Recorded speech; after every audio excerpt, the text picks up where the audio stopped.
സർവശക്തനായ ദൈവത്തിനും പുത്രൻ തമ്പുരാനും പരിശുദ്ധ അമ്മ വഴിയായി എൻ്റെ ജീവിതത്തിൽ ചെയ്ത എല്ലാ നന്മകൾക്കും നന്ദി പറഞ്ഞുകൊണ്ട് പരിശുദ്ധ അമ്മയുടെ കൈ പിടിച്ച് ഞാൻ എൻ്റെ സാക്ഷ്യത്തിലേക്ക് കടക്കട്ടെ. എൻ്റെ പേര് ധന്യ മേരി ജേക്കബ്. ഞാൻ അബുദാബിയിൽ ക്ലിനിക്കൽ ഡയറ്റീഷ്യനായി വർക്ക് ചെയ്യുന്നു. എനിക്ക് 2018 മുതൽ പരിശുദ്ധ അമ്മ കൃപാസനം അമ്മയുമായിട്ട് ഒരു അഗാധ ബന്ധമാണുള്ളത്. എൻ്റെ മമ്മി പറഞ്ഞാണ് ഞാൻ കൃപാസനം മാതാവിനെക്കുറിച്ച് അറിയുന്നത്. അന്ന് മുതൽ ഞാൻ എന്നും കൃപാസനം മാതാവിനോട് പ്രത്യേകം മാധ്യസ്ഥം അപേക്ഷിക്കാറുണ്ട്. എൻ്റെ മകൾക്ക് ഇതെൻ്റെ രണ്ടാമത്തെ സാക്ഷ്യമാണ്. ആദ്യത്തെ സാക്ഷ്യം ഞാൻ ഓൺലൈനിലൂടെ പറഞ്ഞതാണ്. എൻ്റെ മകൾക്ക് സിവിയർ ആസ്മയായിരുന്നു. എൻ്റെ ഹസ്ബൻഡിൻ്റെ മമ്മി വന്ന് അന്ന് തീർത്ഥാടന ഉടമ്പടി എടുത്തു. അന്ന് മുതൽ ഞങ്ങൾ നേർച്ച വസ്തുക്കൾ ഉപയോഗിച്ചു. മകൾ സുഖം പ്രാപിച്ചു. ഞാനത് സാക്ഷ്യം ഓൺലൈനിലൂടെ കോവിഡ് സമയമായതുകൊണ്ട് ഇവിടെ വന്ന് പറയാൻ പറ്റിയില്ല. ഓൺലൈനിലൂടെ പറഞ്ഞതാണ്. അന്ന് മുതൽ എൻ്റെ കയ്യിൽ ഉടമ്പടി വസ്തുക്കൾ ഉണ്ടായിരുന്നു. ഞങ്ങളുടെ എന്ത് ആവശ്യങ്ങൾ വന്നാലും രോഗസൗഖ്യത്തിനായി ഞാൻ ഉടമ്പടി വസ്തുക്കൾ ഉപയോഗിക്കാറുണ്ടായിരുന്നു. ഇനി എൻ്റെ അടുത്ത പ്രധാനപ്പെട്ട സാക്ഷ്യങ്ങളിലേക്ക് കടക്കട്ടെ. ഞാൻ 2023 ഞാൻ പറഞ്ഞല്ലോ, ഞാനൊരു ക്ലിനിക്കൽ ഡയറ്റീഷ്യനായിട്ട് വർക്ക് ചെയ്യുകയാണ്. എനിക്ക് പെട്ടെന്ന് ഒരു ജോബ് ഓഫർ വന്ന് ഞാനൊരു അത് അറ്റൻഡ് ചെയ്യണോ വേണ്ടയോ എന്നൊക്കെയുള്ള ഒരു കൺഫ്യൂഷനോടുകൂടി ഞാൻ എന്നിട്ട് പോയി ഇൻ്റർവ്യൂ അറ്റൻഡ് ചെയ്തു. ഞാനതിൽ ഇൻ്റർവ്യൂ പാസ്സായി. പിന്നെ അത് കഴിഞ്ഞ് എനിക്ക് ആ ജോലി വേണോ വേണ്ടയോ എന്ന് എനിക്കൊരു വലിയ സംശയം തോന്നി. കാരണം എൻ്റെ ജീവിതത്തിലെ ഒന്നും ഞാൻ എൻ്റെ മെറിറ്റിൽ എനിക്ക് ലഭിച്ചു എന്ന് അവകാശപ്പെടുന്ന ഒരു വ്യക്തിയല്ല. ഞാൻ എൻ്റെ എല്ലാം ദൈവത്തിൻ്റെ ഗ്രേസ് കൊണ്ട് നേടിയെടുത്ത ഒരു വ്യക്തിയാണ് എന്ന് 100% വിശ്വസിക്കുന്ന ഒരാളാണ്. അതുകൊണ്ട് എനിക്കത് ദൈവഹിതം എന്താണെന്ന് എനിക്കൊരു വലിയ കൺഫ്യൂഷൻ വന്നു. അപ്പോൾ പെട്ടെന്ന് എൻ്റെ മനസ്സിൽ തോന്നി എന്തായാലും ഒരു ഓൺലൈൻ ഉടമ്പടി എടുക്കാം. ഞാൻ അങ്ങനെ ജനുവരി 2-ാം തീയതി ഓൺലൈൻ ഉടമ്പടി എടുത്തു. ഓൺലൈൻ ഉടമ്പടിയിൽ ഞാൻ വെച്ച ഒരു പ്രധാന കാരണം, ദൈവമേ ഈ ജോലി എനിക്ക് ദൈവഹിതമാണെങ്കിൽ ഞാൻ ഇത് അക്സെപ്റ്റ് ചെയ്യാം, അല്ലെങ്കിൽ എനിക്കത് വേണ്ട. അങ്ങനെ കഴിഞ്ഞ് ഞാൻ പിന്നെ അല്ലാതെ അതിൻ്റെ കൂട്ടത്തിൽ കുറേ കാര്യങ്ങൾ വെച്ചു. പിന്നെ ഒരു കാര്യം വെച്ചത് എൻ്റെ അച്ചായുടെ ആരോഗ്യ പ്രശ്നങ്ങൾ മാറ്റി കൊടുക്കണമേ എന്നായിരുന്നു. അങ്ങനെ എൻ്റെ ജോലിയുടെ കാര്യത്തിൽ എനിക്ക് വിതിൻ 2 ദിവസത്തിനുള്ളിൽ എനിക്ക് മാതാവ് വെളിപ്പെടുത്തി തന്നു, അത് അക്സെപ്റ്റ് ചെയ്യേണ്ട, ഉള്ളിടത്ത് തന്നെ കണ്ടിന്യൂ ചെയ്യുക എന്ന് പറഞ്ഞു. ഞാനത് അക്സെപ്റ്റ് ചെയ്തില്ല, വേണ്ട എന്ന് വെച്ചു. പിന്നെ ഞാൻ ഉടമ്പടിയിൽ വെച്ചൊരു കാര്യം എൻ്റെ അച്ചായുടെ ആരോഗ്യ പ്രശ്നങ്ങൾ മാറ്റി കൊടുക്കണമേ എന്നായിരുന്നു. സത്യം പറഞ്ഞാൽ എൻ്റെ അച്ചായ്ക്ക് എന്തുകൊണ്ടാണ് ഞാൻ അങ്ങനെ ആരോഗ്യ പ്രശ്നങ്ങൾ മാറ്റിക്കൊടുക്കണമേ എന്ന് എഴുതിയത് എനിക്കറിയത്തില്ല. അപ്പോൾ ഒരു ആരോഗ്യ പ്രശ്നം ഇല്ലായിരുന്നു. 2018 ഒരു ഡെങ്കി പനി വന്നായിരുന്നു. അപ്പോൾ പ്ലേറ്റ്ലെറ്റ് കൗണ്ട് കുറഞ്ഞു. അങ്ങനെ ICUവിൽ അഡ്മിറ്റായി. അങ്ങനെ പിന്നെ അത് ഒരു 75,000 1 lakh അങ്ങനെയൊക്കെ നിൽക്കുമായിരുന്നു. എല്ലാ മാസവും ചെയ്യാറുണ്ടായിരുന്നു. അല്ലാതെ പ്രത്യേകിച്ച് ആരോഗ്യ പ്രശ്നങ്ങളൊന്നുമില്ല. ഞാൻ ഇത് വെച്ചു. ഒരു 4-ാം തീയതി മുതൽ അച്ചായിക്ക് ആരോഗ്യ പ്രശ്നങ്ങൾ തുടങ്ങി. ആദ്യമേ ഒരു ശാരീരിക ക്ഷീണം വന്നിട്ട് അവിടെ ചെന്ന് കഴിഞ്ഞു. അപ്പം എന്താണെന്ന് ഡോക്ടേഴ്സിനും, ഒരു ക്ലിനിക്കിലാണ് പോയത്, അവർക്ക് എന്താണെന്ന് മനസ്സിലായില്ല. പെട്ടെന്ന് ഞങ്ങൾ തോന്നി പ്ലേറ്റ്ലെറ്റ് കൗണ്ട് ചെക്ക് ചെയ്യാം. പ്ലേറ്റ്ലെറ്റ് കൗണ്ട് ചെക്ക് ചെയ്തപ്പോൾ അത് 5,000 ഉള്ളൂ. അവർ പറഞ്ഞു പെട്ടെന്ന് തന്നെ, കാരിത്താസിലാണ് ഫോളോ അപ്പ് ചെയ്തുകൊണ്ടിരുന്നത്, അവിടേക്ക് പോകാൻ പറഞ്ഞു. അവിടെ ചെന്ന് കഴിഞ്ഞപ്പോൾ 5,000. അവർ പ്ലേറ്റ്ലെറ്റ് കയറ്റി. എന്തുകൊണ്ടും ഈ പ്ലേറ്റ്ലെറ്റ് കൂടുന്നില്ല. ഇങ്ങനെ അത് പ്ലേറ്റ്ലെറ്റ് കൊടുത്തു കഴിയുമ്പം അത് 18,000 ആകും. പിന്നെ അതിൻ്റെ ഡോസ് കഴിയുമ്പോൾ വീണ്ടും അത് 5,000ലേക്ക് പോകും. പിന്നെ അതിനിടയിൽ ICUവിൽ അഡ്മിറ്റായി. പിന്നെ അത് കഴിഞ്ഞ് അവിടെ ചെന്ന് കഴിഞ്ഞപ്പോൾ ഇല്ലാത്ത പ്രശ്നങ്ങളൊന്നുമില്ല. കണ്ണിൽ ഇങ്ങനെ റെഡ്നെസ് വന്നു. അപ്പോൾ അവർക്കൊരു സംശയം, ഇൻറ്റേർണൽ ബ്ലീഡിങ് ആണോ. അവർ ഹെഡിൻ്റെ സ്കാൻ ചെയ്തു. അപ്പം ഞാൻ എപ്പോഴും എൻ്റെ കയ്യിൽ ഉടമ്പടി തൈലമുണ്ട്. ഹസ്ബൻഡിൻ്റെ മമ്മി ഓൾറെഡി ഞങ്ങളുടെ കയ്യിൽ തന്നു വിട്ടിട്ടുണ്ട്. ഞാനപ്പോൾ ഉടമ്പടി തൈലം വെച്ച് പ്രാർത്ഥിച്ചു. അതുപോലെ തന്നെ ദൈവം എനിക്കൊരു വചനം വെളിപ്പെടുത്തി തന്നു. ജോയേൽ പ്രവാചകൻ്റെ പുസ്തകം 2-ാം അധ്യായം 21-ാം വചനം, ദേശമേ ഭയപ്പെടേണ്ട, ആഹ്ലാദിച്ചാനന്ദിക്കുക, കർത്താവ് വൻ കാര്യങ്ങൾ ചെയ്തിരിക്കുന്നു. ഞാൻ ആ വചനം വെച്ച് പ്രാർത്ഥിക്കാൻ തുടങ്ങി. ഓരോ സ്കാനിങ്ങിന് പോകുമ്പോഴും എന്നെ വീട്ടിൽ നിന്ന് വിളിച്ചു പറയും, സ്കാനിങ്ങിന് കയറ്റി. അപ്പം ഞാൻ പറയും, ഞാൻ പരിശുദ്ധ അമ്മയുടെ ആ ഫോട്ടോ അവർക്ക് അയച്ചു കൊടുക്കും. എന്നിട്ട് ഞാൻ പറയും, ഞാൻ ഓൺലൈൻ ഉടമ്പടി എടുത്തതാണ്, എനിക്കറിയാതെ ഞാൻ അതിൽ അങ്ങനെ എഴുതിയതാണ്. പക്ഷേ എന്നാലും അപ്പം മാതാവ് എന്നെക്കൊണ്ട് അത് എഴുതിപ്പിച്ചതാണ്. കാരണം മാതാവിനറിയാം ഇങ്ങനെയൊക്കെ പ്രശ്നങ്ങൾ വരുന്നുണ്ട്. അപ്പം ഞാൻ ഓൾറെഡി ഇങ്ങനെ എനിക്ക് പ്രാർത്ഥനയുടെ ആവശ്യം കൂടുതലുണ്ട്. അപ്പം മാതാവിൻ്റെ മധ്യസ്ഥത ആവശ്യമാണ്. അങ്ങനെ ഞാൻ ഈ വചനം പറഞ്ഞു പ്രാർത്ഥിച്ചു. അങ്ങനെ ഒത്തിരി സ്കാനിങ്, കാരണം ഇൻറ്റേർണൽ ബ്ലീഡിങ്, അതുപോലെ സ്റ്റൂളൊക്കെ ആണെങ്കിൽ ഡാർക്ക് കളറാണ്. അപ്പോൾ അവർക്ക് ആകെ സംശയമായി എന്തെങ്കിലും ഇൻറ്റേർണൽ ബ്ലീഡിങ് ഉണ്ട്, അവർക്ക് കണ്ടുപിടിക്കാനും പറ്റുന്നില്ല, പ്ലേറ്റ്ലെറ്റ് കൂടുന്നുമില്ല. ഈ 5000 തന്നെ നിൽക്കുകയാണ്. നമുക്കറിയാം ഒരു മനുഷ്യന് അറ്റ്ലീസ്റ്റ് 1 lakh എങ്കിലുമാണ് പ്ലേറ്റ്ലെറ്റ് കൗണ്ട് വേണ്ടിയത്. അപ്പോൾ ഇങ്ങനെ നിന്ന് കഴിഞ്ഞപ്പോഴത്തേനും ഒരു 10 days അപ്പം സ്റ്റൊമക്കിൻ്റെ സ്കാനിങ്, അങ്ങനെ 3-4 CT സ്കാനൊക്കെ ചെയ്തു. ഏത് സ്കാനിങ്ങിന് പോകുമ്പോഴും അപ്പം എൻ്റെ കയ്യിൽ ഉടമ്പടി തൈലമുണ്ട്. അപ്പം എനിക്കൊരു വിഷമം, അയ്യോ അവർക്ക് ആർക്കും അവിടെ ഒന്ന് ഉടമ്പടി തൈലം എത്തിച്ചൊന്ന് പ്രാർത്ഥിക്കും. അപ്പോൾ എൻ്റെ ചേട്ടൻ്റെ ഒരു ഫ്രണ്ടുണ്ട്. അപ്പോൾ ഫ്രണ്ട് വന്നിട്ട് ഉടമ്പടി തൈലം തൂച്ച് പ്രാർത്ഥിച്ചു. അപ്പോൾ എനിക്ക് ഒത്തിരി സമാധാനമായി. എന്തായാലും ഉടമ്പടി തൈലം തൂത്ത് പ്രാർത്ഥിച്ചില്ല, ഇനി പേടിക്കണ്ട. പിന്നെ കൂടാതെ ഞാൻ ഓൺലൈൻ ഉടമ്പടി എടുത്താണ്, പിന്നെ ഞാൻ ഒന്നും പേടിക്കണ്ട. അങ്ങനെ ഉടമ്പടി തൈലം വെച്ച് പ്രാർത്ഥിക്കാൻ പറ്റി. പിന്നെ അത് കഴിഞ്ഞ് എൻ്റെ കസിൻ്റെ വൈഫും കൊണ്ടുവന്ന് ഉടമ്പടി തൈലം തൂത്ത് പ്രാർത്ഥിച്ചു. അങ്ങനെ 10 days കാരിത്താസ് ICUവിലും റൂമിലുമായിട്ട് ഇങ്ങനെ മാറി മാറി കിടന്നു. അവരൊടുവിൽ കൈ ഒഴിഞ്ഞു. അവർ പറഞ്ഞു, ഇനി ഞങ്ങൾക്കൊന്നും ചെയ്യാനില്ല, നിങ്ങൾ വേറെ ഏതെങ്കിലും ഹോസ്പിറ്റലിലേക്ക് പോയിക്കോളൂ എന്ന് പറഞ്ഞു. അങ്ങനെ ഞങ്ങളിവിടെ ബിലീവേഴ്സിൽ, തിരുവല്ല ബിലീവേഴ്സിലേക്ക് വന്നു. അവിടെ വന്നു കഴിഞ്ഞപ്പോഴത്തേനും ഞാൻ വിചാരിച്ചു, ഒരു 19th ബിലീവേഴ്സിൽ അഡ്മിറ്റ് ആവുന്നത്, January 19. അപ്പം ഞാൻ ഉടനെ വിചാരിച്ചു എന്തായാലും ഞാൻ ഓൺലൈൻ ഉടമ്പടി എടുത്തു. ശരിക്കും ഞാൻ April വരാനിരുന്ന ആളാണ്. അപ്പം വിചാരിച്ചു എന്തായാലും ഒരു 3 daysനേക്ക് പെട്ടെന്ന് വരാം. ഞാൻ പപ്പായെ കാണണമെന്നല്ല എൻ്റെ പ്രധാനം. ഞാൻ ഓർത്ത് ഒരു തീർത്ഥാടന ഉടമ്പടി എടുത്തേക്കാം. ഒരു പക്ഷേ മാതാവിനെ എന്നെക്കുറിച്ച് വേറെ എന്തെങ്കിലും പദ്ധതികൾ ഉണ്ടായിരിക്കാം, അതിനായിരിക്കാം ഈ ഒരു വിഷമം എനിക്ക് തന്നിരിക്കുന്നത്. അപ്പം ഞാൻ പെട്ടെന്ന് തന്നെ ഒരു 3 ദിവസത്തേക്ക് ഇവിടെ വന്നു.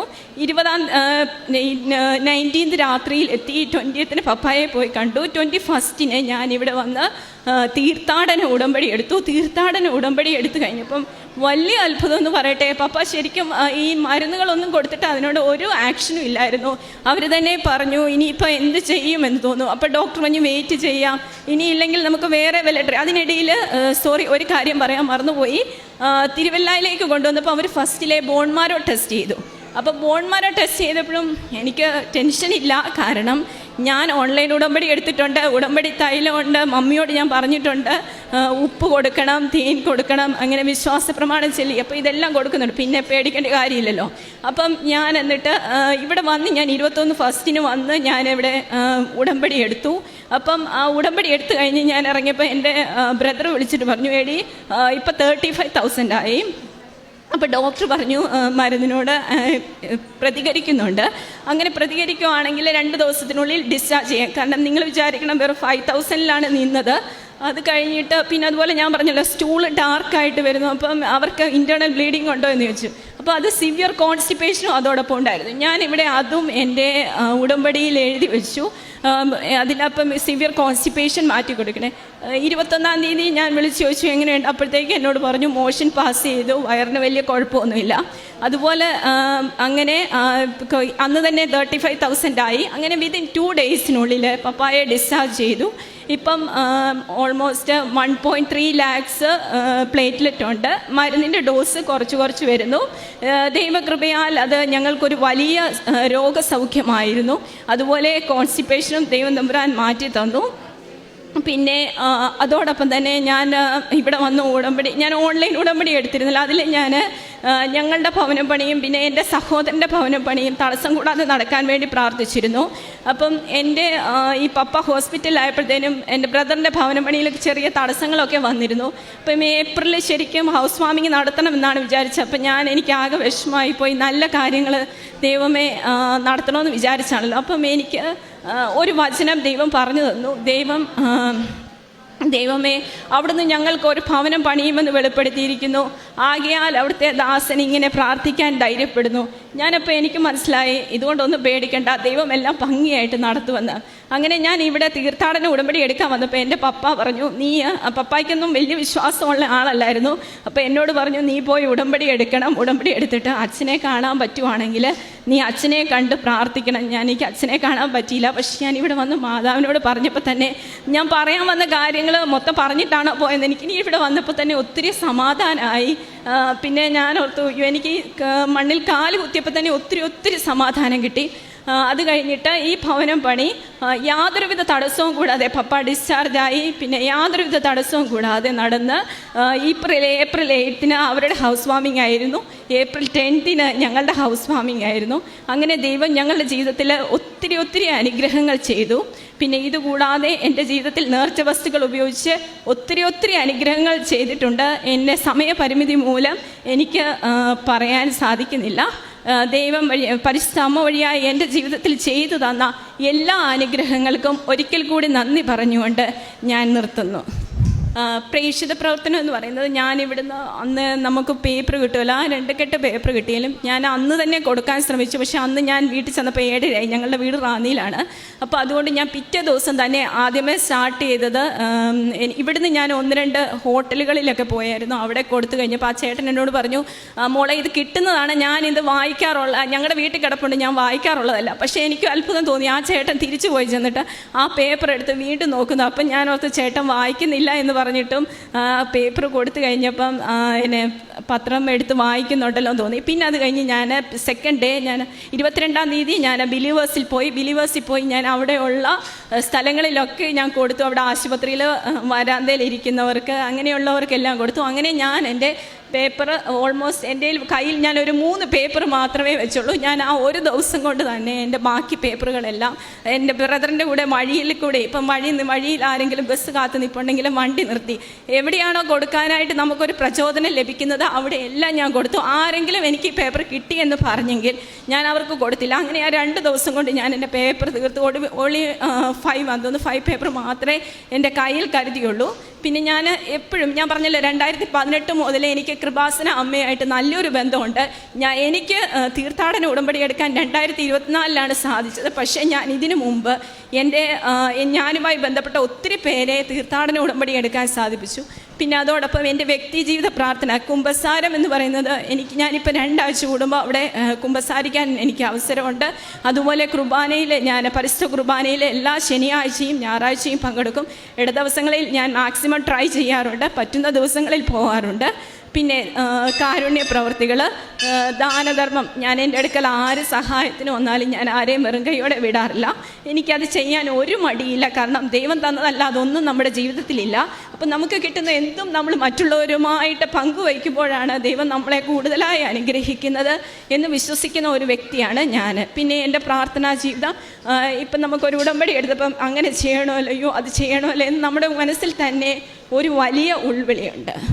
പരിശുദ്ധ അമ്മയുടെ മധ്യസ്ഥതയിൽ ലഭിച്ച അനുഭവങ്ങളാണ്. ഈ അനുഭവങ്ങളിൽ ഏറെ പ്രധാനപ്പെട്ട സാക്ഷ്യം തുടങ്ങുമ്പോഴും അവസാനിപ്പിക്കുമ്പോഴും പരിശുദ്ധ അമ്മയായിട്ടൊരു ബന്ധം സ്ഥാപിക്കുവാനായിട്ട് സാധിച്ചു എന്നുള്ളതാണ്. അതിപ്പം എല്ലാ സാക്ഷ്യങ്ങളിലും ഒരു പക്ഷേ നമ്മളൊരു വ്യക്തിയെ പ്രതി അല്ലെങ്കിൽ ഒരു വ്യക്തിക്ക് വേണ്ടി ഒരു ബന്ധത്തിൽ ആഴപ്പെടുക, ഒരു വ്യക്തിയുമായിട്ട് ബന്ധത്തിൽ ആഴപ്പെടുക എന്നുള്ള ഒരു മാനുഷിക യുക്തിയിൽ ചിന്തിക്കുമ്പോഴും എപ്പോഴാണ് അങ്ങനെ ഒരു സൗഹൃദത്തിൻ്റെ ആഴമാണെങ്കിലും ഇപ്പോൾ ഒരു വ്യക്തിയുടെ ജീവിത പങ്കാളിയുമായിട്ടുള്ളൊരു കുടുംബജീവിതത്തിൽ ആഴം കൂടുതൽ സമയം നമ്മളെ വ്യക്തിക്ക് വേണ്ടി കണ്ടെത്തുകയും പ്രാർത്ഥിക്കുകയും ഓർക്കുകയും ആ വ്യക്തിക്ക് വേണ്ടി ജീവിതത്തിൻ്റെ ചില തീരുമാനങ്ങൾ വരെ അപ്പം നമ്മുടെ സ്നേഹത്തിൻ്റെ ഭാഗമായിട്ടുള്ള ഈ സമയം ഒരു വ്യക്തിക്ക് വേണ്ടി. അപ്പം ഈ ഉടമ്പടിയിൽ ഇങ്ങനെ ഒരുപാട് പേര് ഇതുപോലെ അമ്മയുടെ സാന്നിധ്യത്തിനെക്കുറിച്ചും പരിശുദ്ധ അമ്മയുമായിട്ടുള്ള അഗാധമായിട്ടുള്ളൊരു വ്യക്തിബന്ധത്തിനെക്കുറിച്ച് സൂചിപ്പിക്കുന്നു. ഈ വ്യക്തിബന്ധം തന്നെയാണ് അവിടെ ജീവിതത്തിൽ അനുഭവിക്കുന്ന ഈ ഒരു വലിയൊരു സാന്നിധ്യത്തിൻ്റെ ശക്തി എന്ന് പറഞ്ഞാൽ, പ്രത്യേകിച്ച് ആ ഒരു ബന്ധം ഉടമ്പടിയിലൂടെ സാധിക്കുന്നുണ്ടെന്നതിൽ വലിയൊരു അനുഗ്രഹം. പിന്നീട് ഇവിടെ പറഞ്ഞ ഓരോ കാര്യങ്ങളിലും പരിശുദ്ധ അമ്മയുടെ സാന്നിധ്യം അനുഭവിക്കാൻ സാധിച്ചു എന്നുള്ളതാണ്.